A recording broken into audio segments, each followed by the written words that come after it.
Welcome to episode 54 of Cocktail Hour. I'm Andy. I'm Rev. And we are very excited that you've joined us. And just believe it or not, it's just Rev and I. It's just us. Just us. Woo! It's just the two of us. There you go. Just the two of us. We can make it if we try. Okay. Anyway. Yay. Do a little singing. Oh my God. We need to have at least two songs this time because we missed last time. I know we did. Damn. Yeah. We have a pretty full show for you today. All right, we're going to start off and get the housekeeping items out of the way. Today's podcast is brought to you by Audible.com. Get a free audiobook download at www.audibletrial.com/cocktail hour. Over 100,000 titles to choose from for your iPhone, Android, Kindle, or MP3 player. Yay. Yep. I really like them. Yeah, me too.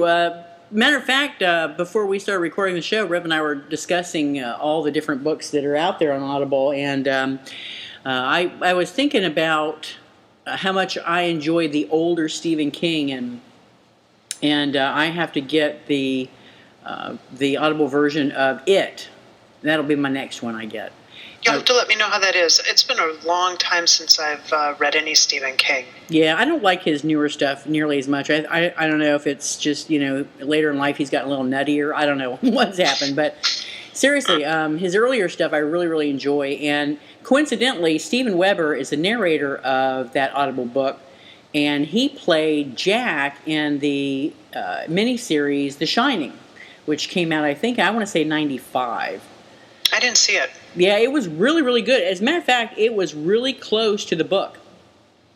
Yeah, there's two camps. The camp that really liked the book and liked the miniseries, and those that liked, was it Kubrick's vision of The Shining with the movie with Jack Nicholson.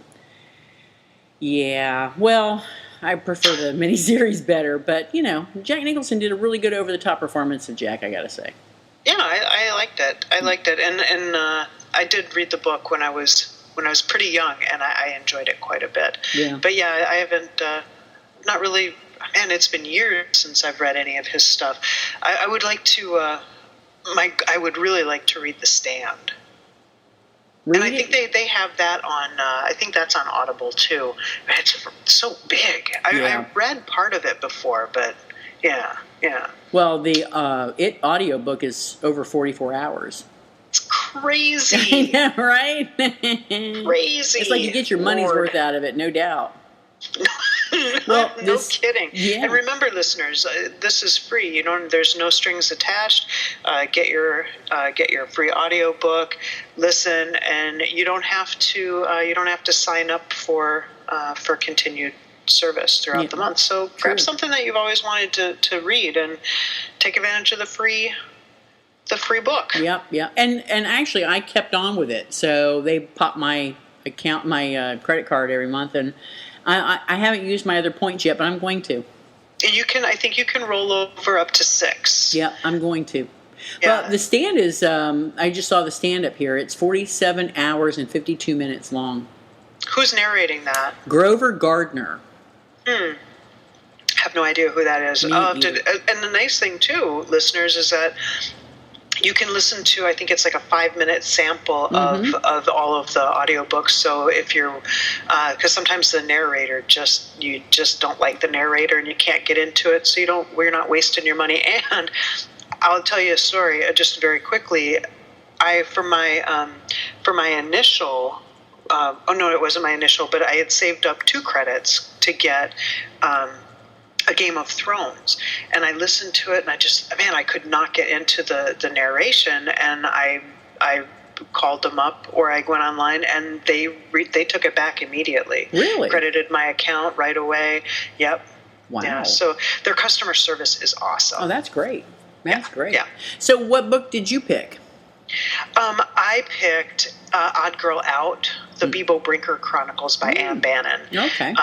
I haven't listened to it, but I read it long time ago, and I enjoyed it. I mean, it's super old, super old. Oh, what, like It Isn't? Come on now. No, I think this was written in the 60s. Oh, hell, or that's old. The 50s. It was written in the 50s. So, I mean, and it's very dated, but it's still very good.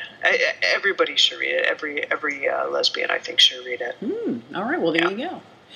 And also, today's podcast is brought to you by Mead.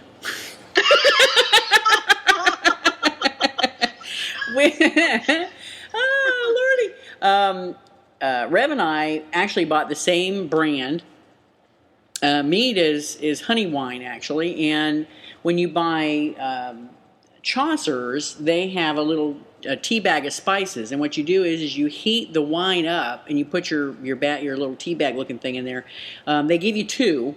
So what happens is if you put the whole bottle in the pot, which I did, you put both of the tea bags in there and you let it steep. You don't let it boil. You let it steep until it's the spiciness you like. And then you put it in whatever container, glass, mug, cup, whatever the hell you want. And we've been sipping on that, and it's quite tasty. Yeah, you broke my mead cherry today. Woohoo! Well, it's very holiday-ish. It is, and I just want to share this with the listeners. I think it was it yesterday, or it was yesterday. We were trying to decide what to have for a drink, and Andy suggests mead, and we're texting, and she says, "Well, get the one with the tea bag. You heat it up and put that in there." And I just write back, "That sounds gross." And all of a sudden, my phone starts ringing. That's right. I called you.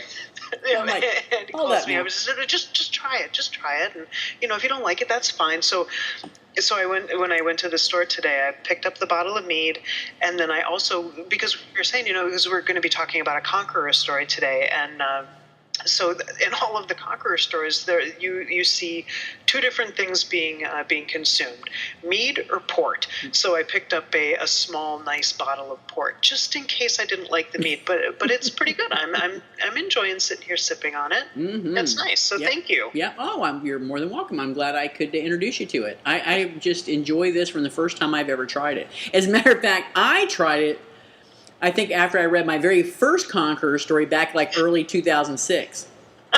And so I'm like, mead, I got to find out what that is. And so I did research and found out that there's a lot of different meads out there, and some of them aren't made with honey. Yeah, there was one at the store today that was blackberry mead, and then there were a couple of other. There was a black currant one. There was some Polish ones that I was looking at, but this was the only one that had the tea bags on it. So I got this one. Well, this is the honey one. This is the one. Yeah. So it's just excellent. So listeners, don't think it's gross. Don't let the tea bags, throw you up. Really heated, it's good. And I always thought mead was some kind of beer. Really? I did. I always thought, because, and probably because I would see something that said a mug of mead, yeah, I guess. I could see that. But it's good. Yeah, it is very tasty. So if I start slurring, I think I'm starting to slur now. So that's good. Yeah, that's awesome. Something inappropriate. Something inappropriate will begin spilling out soon. Wonderful. So, listeners, it may take us a little bit longer to get this one posted once Andy has to go through and edit out all of the inappropriate things that she's going to be saying. That's the truth. Our hour-long podcast may end up being only like 15, 20 minutes. Yeah, exactly. That's what you have to look forward to. That's awesome. So we have some happy news. We have some winners that we need to announce. The first winner that I'll announce is for Maggie Morton's ebook copy of Dreaming of Her, and the winner for that one is a woman named Kara, who I don't know, but congratulations, Kara. And I believe that Maggie wrote me back this afternoon or this evening and said that she's already reached out, and so that's good to go. So congratulations. Yeah, congrats. That's cool. I wonder if that's the same Kara that... No? Okay, never mind. Edit number 1. All right again.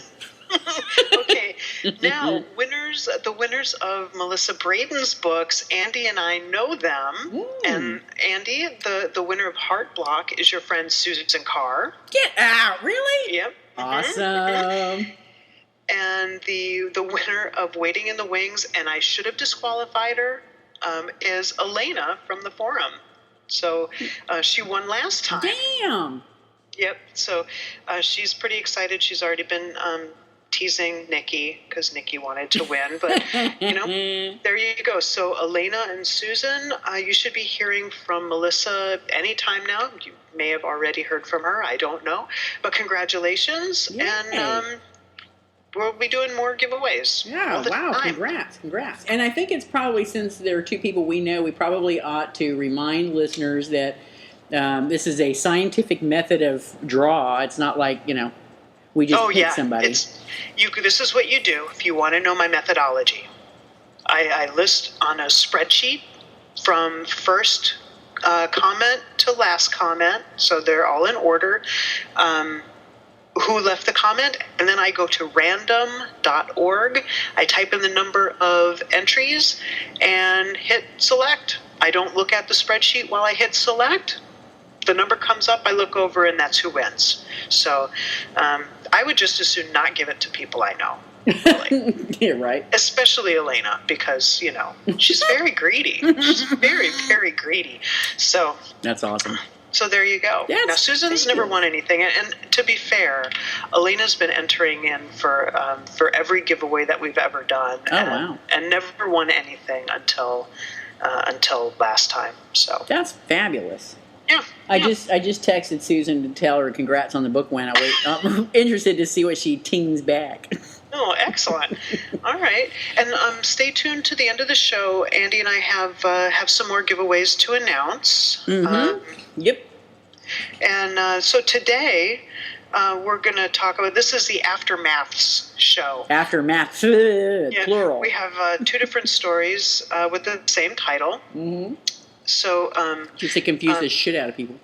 That's right. Yep. And we're happy with that. We're fine with that. We're good with that. We actually look forward to doing that.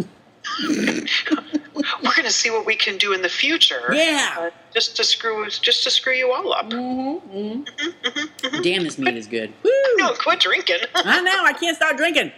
All right. Well, slow down. All right. So, of the first of the Aftermath stories, we're going to tackle Anne McMahon's book first. And actually, I thought maybe what we could do is speak in generalities, because this is a new book. Is it even out yet? Oh, yeah, it's been out. It's been out? Mm-hmm. Oh, okay. Oh, then we can have spoilers. I was worried about the spoilers. Maybe we'll try and contain the spoilers. Let's still try and talk in generalities. Okay, let's try. Yeah, let's do it. All right. Do you want to tell them what the book's about?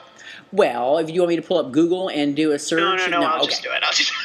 I don't trust myself right now. I'm drinking. Oh, okay. Well, I haven't prepared anything, so I'm just going to wing it. All right, wing it. Okay, so Aftermath is a sequel to Jericho, which most people who have read it just really, really enjoyed. So it's a sequel to Jericho. It takes place about 18 months later, and it kind of opens up with this with Jericho being hit with a large tornado, and it just tears through the town. Actually, it tears through the county, and pretty much everybody has been affected.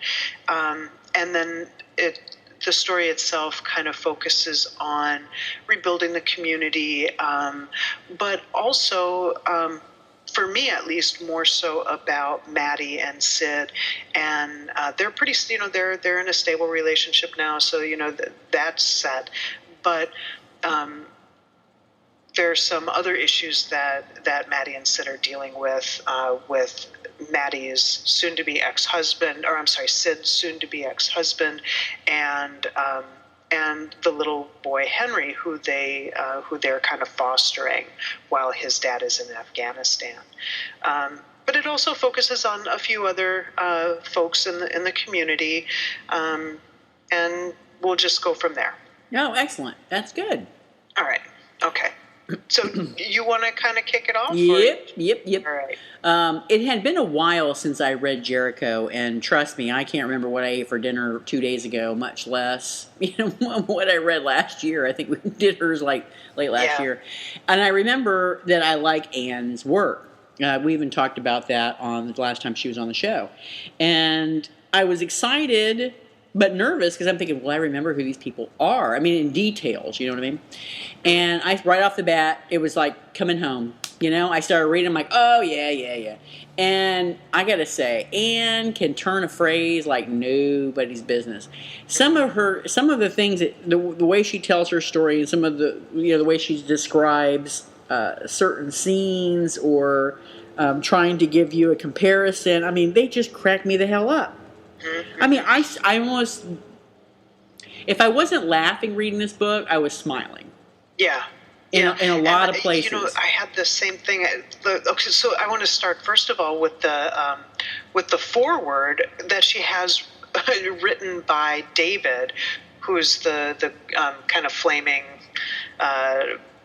partial owner, co-owner of the bed and breakfast, right? Mm-hmm. And right off the bat, the thing that I loved about that, first of all, David has a real biting sense of humor, but Anne starts out right out in the open, poking fun at some of the weaker plot points of Jericho. Mm-hmm.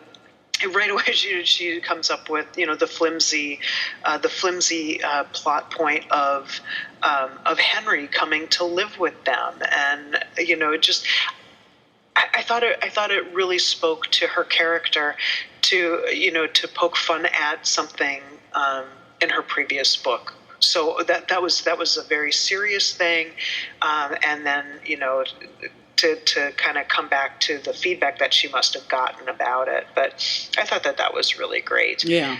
And then she, and there's so many cultural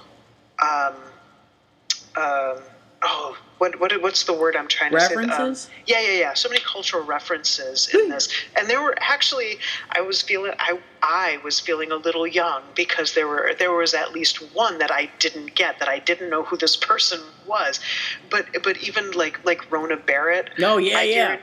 I guarantee you there's nobody under 30 that knows who Rona Barrett is. That's true. I remember in my teens, though, Rona Barrett had like 2 or 3 different magazines that was in circulation at one time back in, the late 70s. Mm-hmm. And I remember every week I had to pick wherever they came out. I don't remember if it was weekly or bi-weekly or what. But, I picked them up, every single one of them.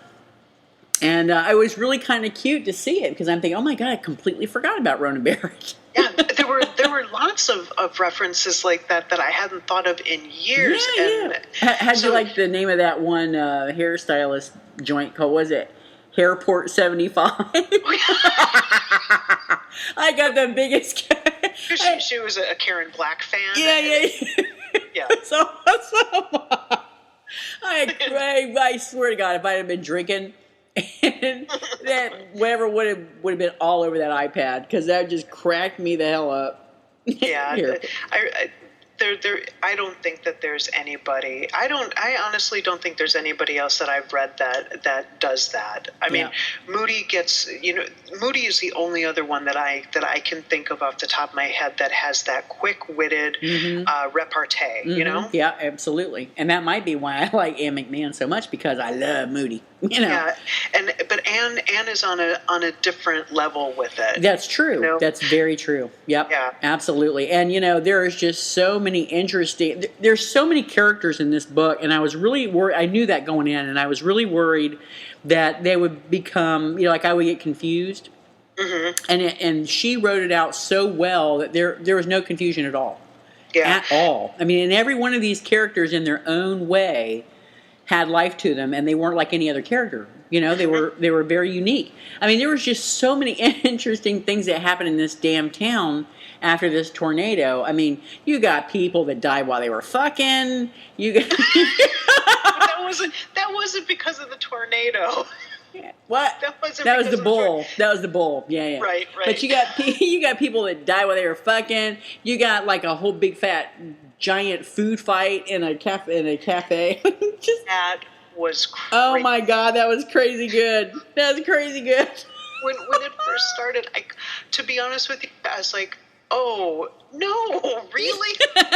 It was awesome. I did not expect that. I didn't either. That was so good. And I had you were talking about forgetting things, and one thing I wanted to, there were several things that I had forgotten that like talking about Maddie was closeted, or that she had come out of a bad relationship. I forgot all about that.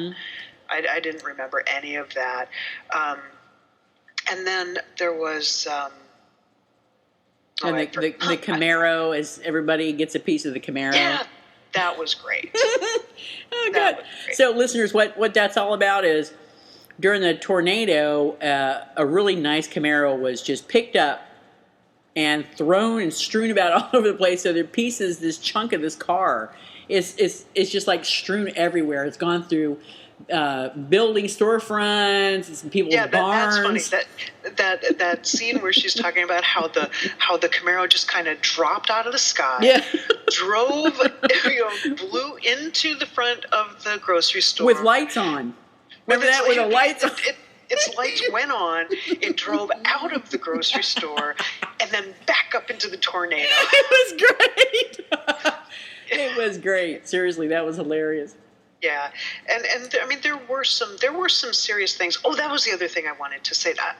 Looking at some of the comments that I've seen on different reviews and different reader comments, I don't know if you'll remember or not, but like there are several people that are saying, this was a really different format or different style than Jericho, and for the life of me, I don't remember, and I can't figure out why it's different.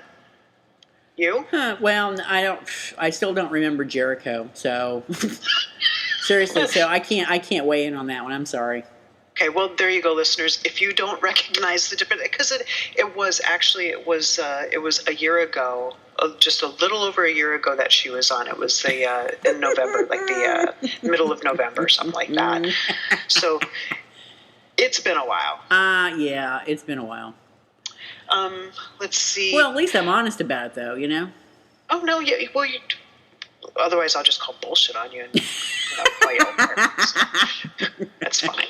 But and there are a lot of different things that are pretty funny. There's a plot arc with the head of the ER in the neighboring town, which is pretty interesting in itself. And then you have Roma Jean Fremantle, who in Jericho had a big crush on Maddie. Well, Roma Jean is starting to realize some things about herself, and now has a new crush on one of the new characters.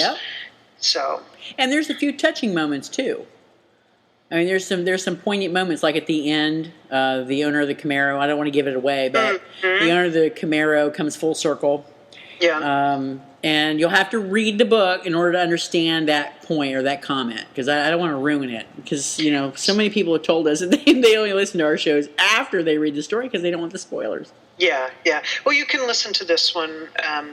There'll be no spoilers. Yeah, no. But, I mean, suffice to say, I'm sure you probably have a few more points to make. But, as far as I'm concerned, if you don't buy this book and read it, you are really missing out. You're missing out on some great humor, some great storytelling.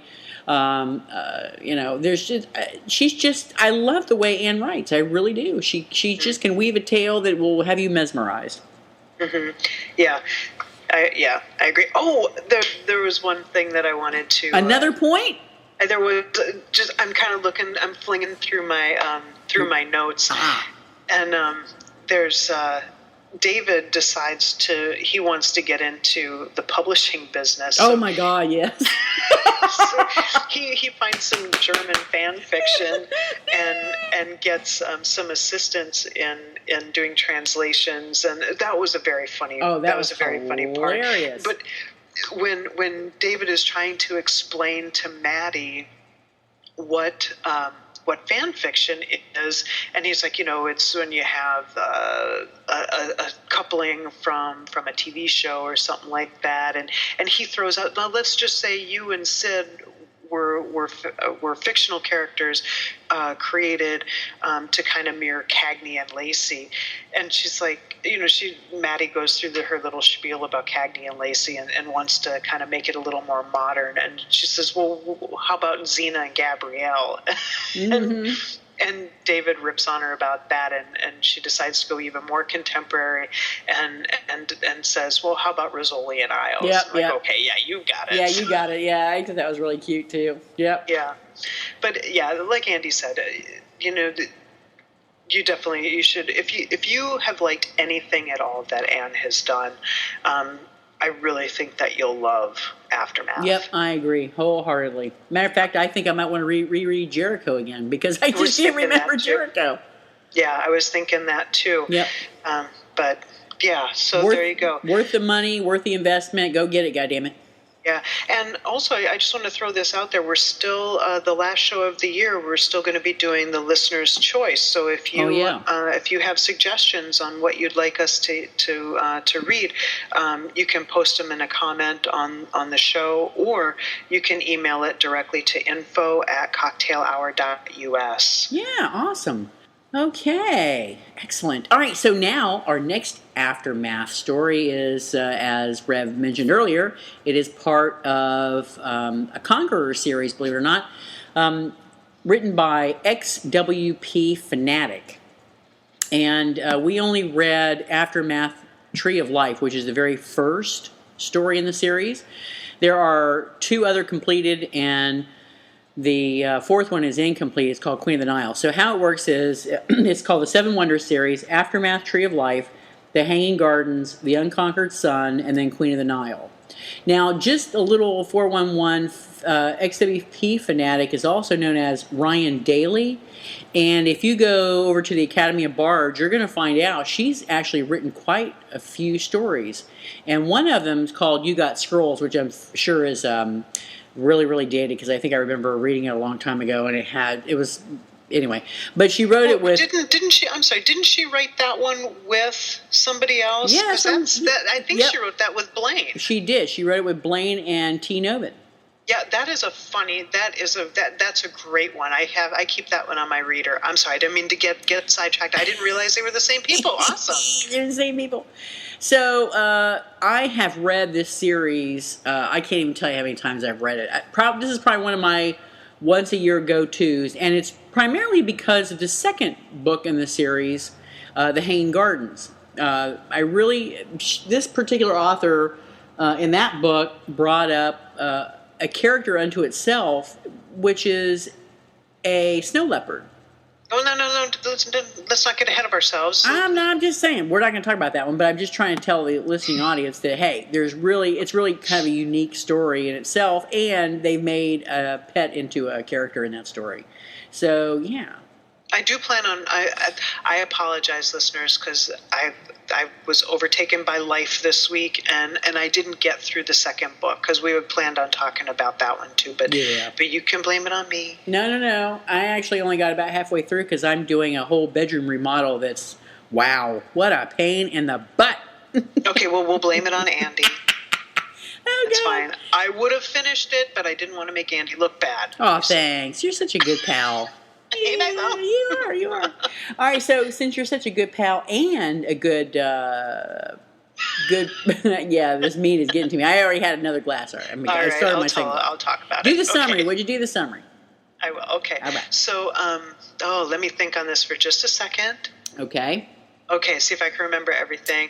Okay, and just correct me if I'm wrong. But so this one is about. It's about Xena and Gabrielle, Xena the Conqueror, and she's I don't know, she's kind of ruthless, not terrible, but Gabrielle had been up on the cross. She was. It really doesn't say that she was really much of a revolutionary or anything like that. I think she just got kind of busted speaking the truth.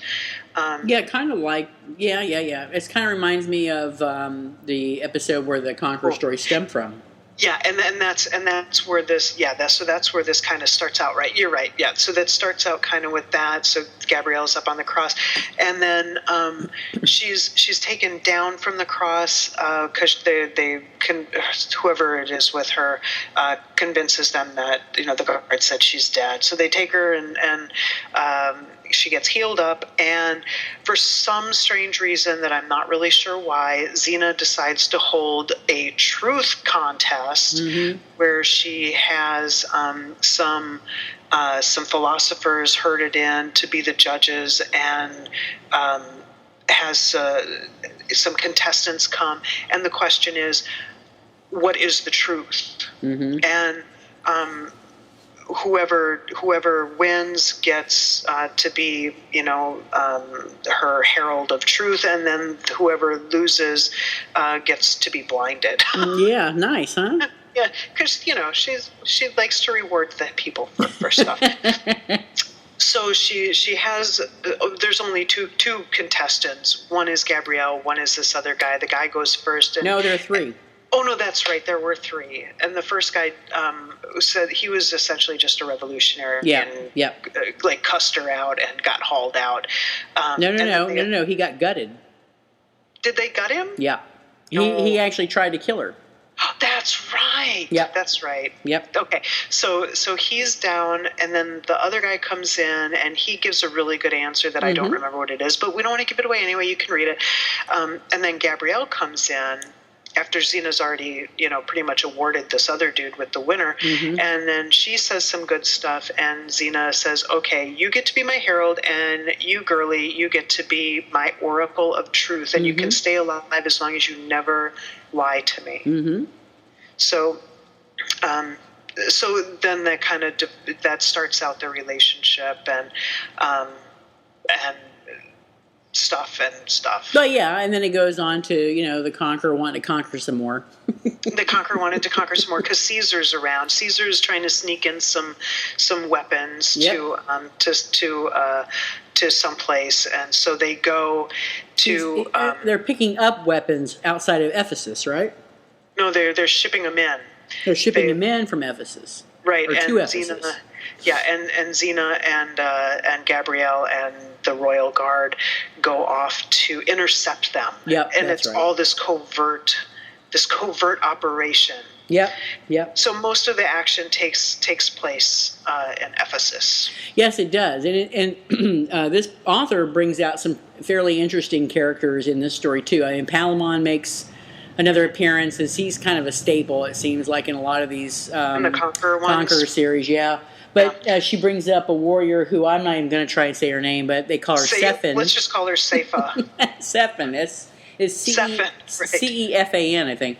And she's an Egyptian warrior. And Salmonius makes an appearance. And he's just good. She did a great job of writing Salmonius. She did, and I love that character, and I don't think that character was enough. They showed him enough in the Xena series. I agree. He was just so. I mean, he was lovably annoying, if that makes sense.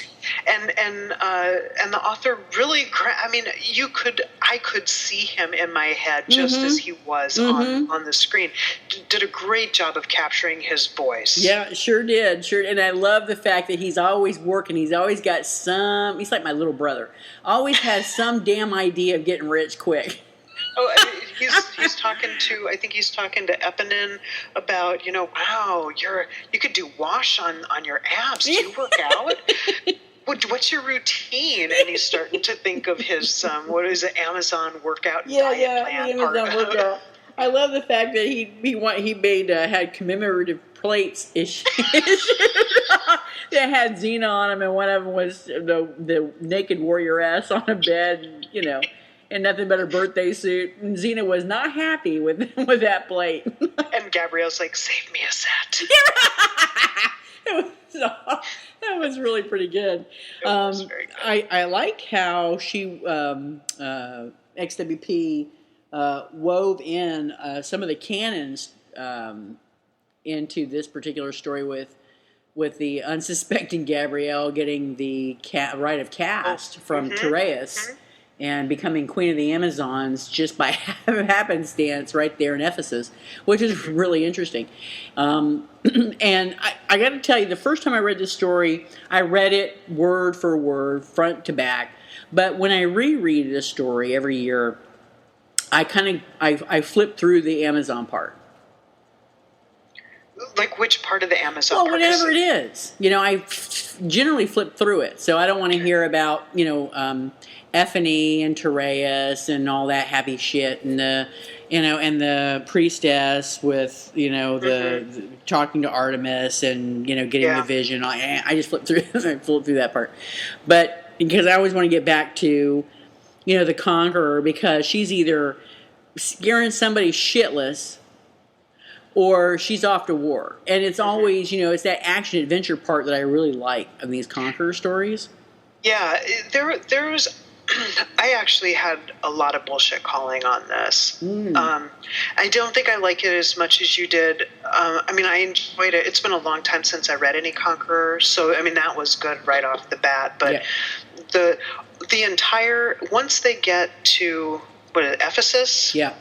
Once they get there...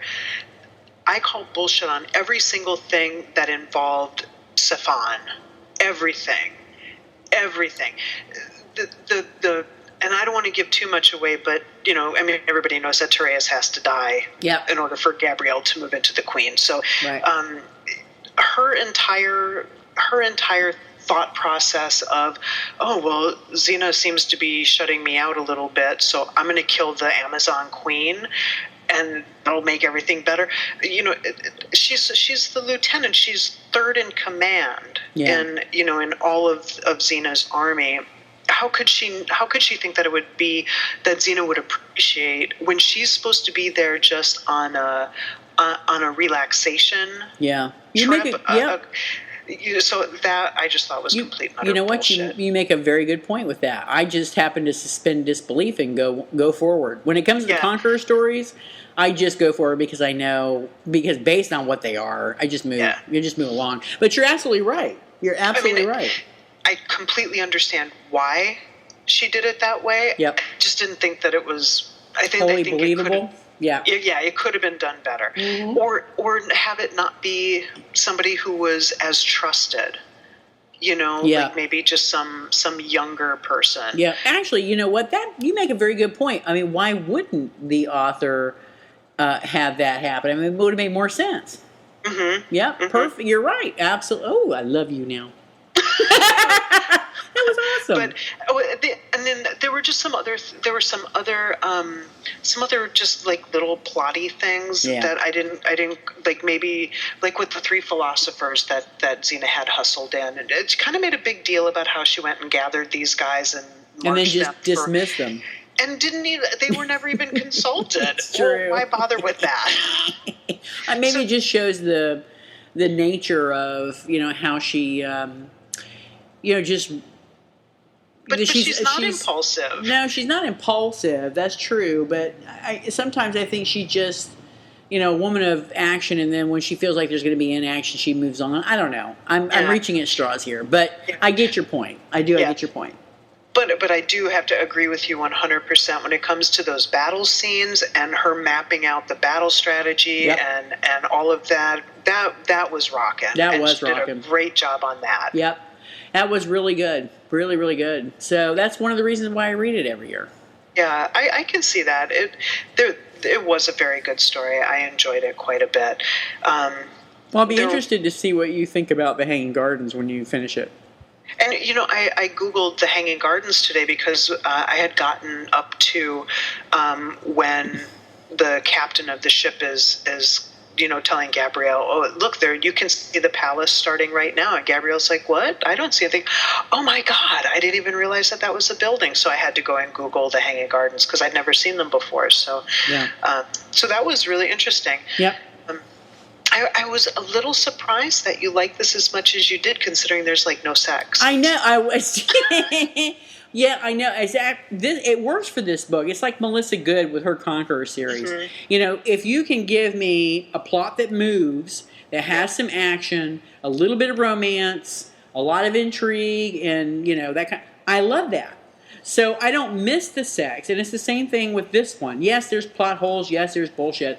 But it's still a fun story. And when you read through it, you're like, you don't miss the sex. I mean, it's because she does a fade to black. She's really famous like Melissa for fade to black. And that's okay, because for these stories, as long as every other component is there, I'm okay with that.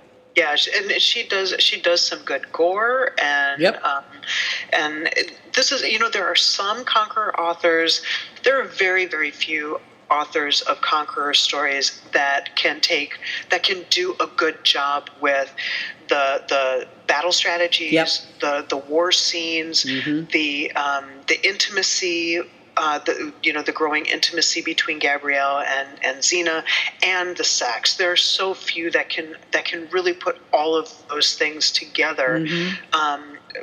But there are other authors that do like 2 out of 3 really, really well. Yeah, yeah. And I think she did 2 out of 3 really, really well. Yeah, I think so. I think that's a very fair assessment. Yeah. Yep. Yeah. I'm glad I hadn't read this one yet. So, and I just love some Conqueror effects. I know, right? Oh my God! I mean, I was talking to somebody else like, hey, I just never really got into the Conqueror effects. So I'm like, I don't like you anymore. And so I lose my email address because I don't want to talk to you anymore. Yeah, I'm with you there. But I think we've talked about this offline before. There in the Xenoverse, there are people that are rabid anti-Conqueror stories. They're like, if they're not canon, they're bullshit. Oh, fuck that. I know, that's what I'm saying. I think you're missing. I don't think you can fully appreciate who Xena is unless you can grasp the Conqueror aspect. I agree. That's a really good point, because the very opening episode 1 of season 1 of Xena is she's put down her arm. She's not going to be a warlord anymore, and she's going to work for the greater good. Well, when you read Conqueror stories, it's akin to she never wanted to be redeemed. It's just she wants to conquer the world. What would have happened in this alternate universe if Xena didn't fight for the greater good? And we see her battle against her internal demons. Well, these are her internal demons. This is what would have happened. Mm-hmm. This is who she was. Mm-hmm. Absolutely. Yeah, and there aren't very many just standard Xena and Gabrielle stories that really focus on who she was during the Boreas times and stuff like that. Yeah. Yeah. And I just, yeah. I mean, you get certain episodes where they do, flashbacks or, like running the gauntlet and this, that, and the other thing. But, I mean, the Conqueror stories are the window to who Xena was before Hercules. Exactly. Yep. Exactly. And you can't, like I said, you can't appreciate, I don't think that I would not be able to appreciate her path for the greater good without having that balance there. Yep. And we're of accord, sister. Yay. Yep, my mouth is numb now. I'm on mead too, and yeah, I'm still out of. I'm having this in a coffee mug. I'm probably like 3/4 of an inch down. Oh my gosh, sister! So I've still got. You still got quite a bit, yeah. But I need a new drug, i.e., I need a new Conqueror story that I haven't read before that's going to rock my world. Oh, I know. Okay, here's the challenge, listeners. Yeah. Can you come up with an awesome Conqueror story that we haven't read yet, so that we can read that for the listener's choice? Oh, that'd be awesome. Can you? Can you do it? I don't know. Can they? I think Gloria probably has her finger on the pulse of the Xenoverse. But very true. Yeah. Does Gloria listen anymore? I'm sure she does. Well, we'll have to see. And you know what? Oh, I don't know. And we may have to cut this out because Andy and I haven't talked about this yet. Hot off the presses. Now, since we had planned, these next 3 shows, we're going to be giving away cocktail hour merchandise to the listeners. Mm-hmm. What if whoever submits the selection for the listener's choice that we choose to read, mm-hmm. we give them a little something extra? Oh, I like that idea. Like, I don't know, like maybe something. We'll talk about that offline. But yeah, we'll give them a little something. I like that idea. That's awesome. Yeah. Yeah. Yeah. Yeah. So there's the challenge. I love a challenge. Yeah, I know you do. Yeah. Okay. Sorry, I'm dreaming about Great Conqueror effects. Yeah. Now we have to have these selections in by the 15th because we need 2 weeks to read. Oh, that's true. Yeah. Okay, so let's see. So the next episode the next one we're recording is on the 15th. So please have your suggestions in by the 14th. Mm-hmm. Okay? Yes, please do. And that way we can announce what we're going to be reading on the 15th, or I'm sorry, on the 29th, and get in touch with the winner. Yeah, sounds fabulous. I like this. All right. I'm wondering if we should at least give them an idea of what we've already read. Okay, so Andy and I will come up with a list. Let's see. I'm writing this down. List of conch stories already read. Right. Because I think, I don't know about Rev, but I know I have pretty much scoured the internet looking for Conqueror fanfic. Why don't you put together a list of what you've read? I know, right? And then I will let you know which ones, if there are any missing. There might not be any missing. I don't think there probably are. And yeah, okay. And if it's good enough, I'll read it again. Yeah, I'm not opposed to rereading. Remind me. You know what? I'll talk to you offline about it. There's a really interesting story, and I can't remember the name of it right now, but it was when Xena was on her path to being a conqueror, a destroyer of nations, and I think she's like 14 years old, and she goes into a bordello, which is kind of interesting. But you have to think of it from a perspective of it's not a minor. It's, like, come on, people, right. Right. Yeah. So anyway, but that's an interesting story, and I have to go and find it. It's it's really unique. Yeah. All right. Woo. Okay. Well, there you go, listeners. Did we want to say anything else about either of the aftermaths? No, I think we pretty much covered it without giving way too much away. Yeah, and I'm a sucker for Amazon, so I didn't, I like the Amazons. I like stories that even focus on them, like Del Robertson's Simply Irresistible series, which we were going to do on the 29th instead. But I like the Amazons. I like their costumes. That might be what it is, really. Maybe that is it. All those washboard abs, Mm-hmm. No, I don't imagine we really need to play Who Would You Fuck? Yeah, no. Not really, no. No, everybody knows. Yeah, everybody knows. Everybody's got that down cold, seriously. Yeah. All right, well then I guess that's it. Yeah. It's a little bit shorter than usual, but yeah, I think we pretty much covered everything. I think so. So next time we're going to be talking about Windstar and Z's Gray Line, which a friend of mine has been trying to get me to read for at least a year, and I don't really have a reason why I haven't. I just haven't. Well, you've had a lot of stuff to read. I have. Yeah. There's just some stories that when people tell me to read them, and I don't even know what it's about. I'll be honest with you. I have no idea what it's about.